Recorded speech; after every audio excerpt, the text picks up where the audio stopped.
Hi guys. షిరిడీలో బాబాగారి టెంపుల్కి వెళ్ళిన తర్వాత నెక్స్ట్ డే మేము కొన్ని టెంపుల్స్కి అయితే ప్లాన్ చేసుకున్నాము.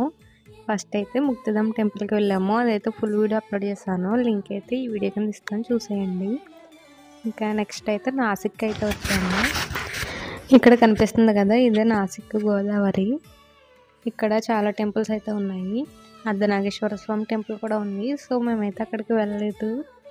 ఇంకా ఇక్కడ ఈ ప్లేస్ అయితే ఇంకా కన్స్ట్రక్షన్ జరుగుతుంది. అప్పట్లో రావణాసురుడు సీతమ్మ వారిని ఎత్తుకొచ్చి ఈ ప్లేస్లో అయితే బంధించాడంట. సో అందుకని ఇక్కడ రావణాసురుడు విగ్రహం, ఇంకా సీతమ్మ వారిది, ఇంకా హనుమాన్ విగ్రహం కూడా ఉన్నాయి. ఎవరికి తోచినంత అమౌంట్ వాళ్ళు అక్కడ పెట్టేసి దండం పెట్టేసుకొని వచ్చేస్తున్నారు. ఇంకా చాలా ప్లేసెస్ ఉన్నాయి. సీతమ్మ వారు ఎక్కడ ఉండేవారో ఆ ప్లేస్ కూడా ఉంది. ఇంకా ఆంజనేయ స్వామి ఎక్కడ ఉండేవారో ఆ ప్లేస్ కూడా ఉంది. అవన్నీ నెక్స్ట్ షార్ట్లో అయితే అప్లోడ్ చేస్తాను. వీడియో నచ్చితే ప్లీజ్ లైక్ చేయండి. కొత్తగా ఎవరైనా మన ఛానల్ని చూస్తున్నట్లయితే సబ్స్క్రైబ్ చేసి సపోర్ట్ చేయండి. యూజ్ అనిపిస్తే వీడియోని షేర్ చేయండి.